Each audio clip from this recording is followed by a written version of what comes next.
Good morning students, welcome to Kartar education centre.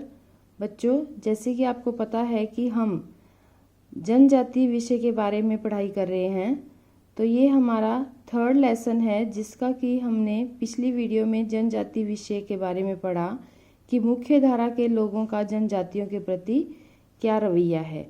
अब हम इस टॉपिक में करेंगे कि राष्ट्रीय विकास वर्सेस जनजातीय विकास, यानी कि राष्ट्र का जो विकास हो रहा है उस पर जनजातियों पर क्या असर पड़ता है, अच्छा बुरा क्या, उसके बारे में इसके अंदर चर्चा की जाएगी। ये है तुम्हारा पेज नंबर 56 और इसके अंदर से हम इसको डिस्कस करेंगे। यहीं से इसका आंसर स्टार्ट होता है कि विकास की अनिवार्यता, यानी कि विकास होना चाहिए था, ये जरूरी था, इसलिए जनजातियों के प्रति राज्य ने भी विकास की कुछ नीतियाँ चलाई। तो राष्ट्रीय विकास के नाम पर जो भी नीतियाँ चलाई गई, जैसे कि नेहरू युग में ये बता रहा है, नेहरू युग यानी कि पंडित जवाहरलाल नेहरू के द्वारा जो भी विकास कार्य किए गए, उनके द्वारा क्या कार्य किए गए थे, बांध बनाए गए। उन्होंने जब ये पहली बार प्रधानमंत्री बने तो इन्होंने बांध बनाए, कई कारखाने लगाए और कई खनन का कार्य शुरू किया। तो इसकी वजह से जो भी ये विकास कार्य किए गए, तो जो जनजातियां थी वो उनको सबसे ज़्यादा नुकसान झेलना पड़ा, उनको सबसे ज़्यादा विकास की कीमत चुकानी पड़ी, क्योंकि जितने भी खनिज संपन्न क्षेत्र थे, यानी कि जब सबसे ज़्यादा खनिज जहाँ पर पाया जाता था और जो वनों का क्षेत्र था, उस सब में जनजातीय लोग ही निवास करते थे और इसी कारण उन्हीं को सबसे अधिक कीमत चुकानी पड़ी। जनजातियां जो थी उनको उनकी हानि की कीमत पर, यानी कि जनजातियों ने नुकसान सहा, लेकिन मुख्य धारा के लोग जो हैं उनको लाभ हुआ। खनिजों का जो दोहन था, यानी कि जो खनन किया जाता था, जल विद्युत बनाए गए, बड़े बड़े बांध बनाए गए, उसके लिए सबसे ज़्यादा जो है जनजातीय इलाके उस नुकसान को जनजातियों को झेलना पड़ा, क्योंकि जितना भी ये एरिया कवर किया गया, जितनी भी विकास के कार्य किए गए, वो सारे जनजातियों के इलाकों में ही आते थे और उनकी ज़मीनें इन विकास से छीननी जो थी वो शुरू हो गई। जनजातीय समुदाय वनों पर आश्रित थे, जितने भी आदिवासी लोग थे ये वनों में रहते थे, लेकिन वन छीन जाने के कारण उन्हें भारी धक्का लगा। वनों की कटाई शुरू हो गई थी, जो कि ब्रिटिश काल में ही शुरू कर दी गई थी, लेकिन स्वतंत्रता प्राप्ति के बाद भी ये कटाई जो थी वो स्टार्ट रही।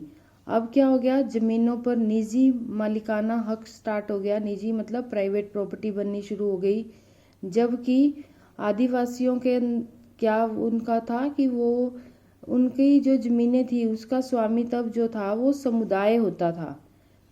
जनजातियों में जो ज़मीन का मालिक था वो पूरा स्वामित्व का समूह जो था वो स्वामी था, लेकिन निजी मालिकाना होने की वजह से, नई नई स्कीम लागू होने की वजह से उन्हें हानि उठानी पड़ी।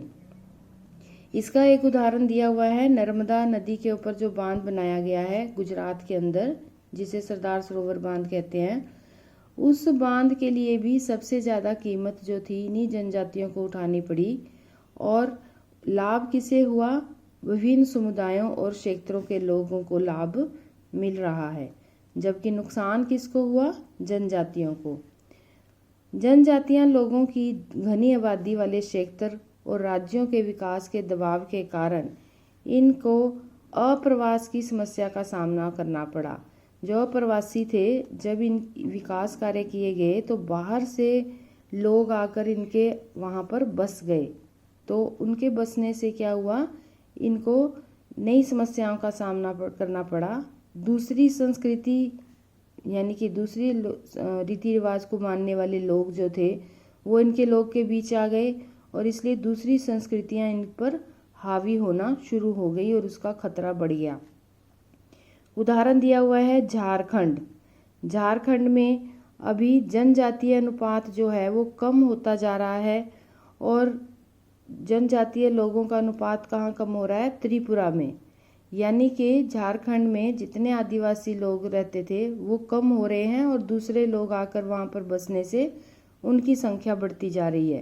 त्रिपुरा में भी जनजातीय लोगों का अनुपात जो है वो आधा रह गया है और अरुणाचल प्रदेश में भी इसी तरह का दबाव देखने को मिल रहा है। तो यहाँ तक इसका आंसर है।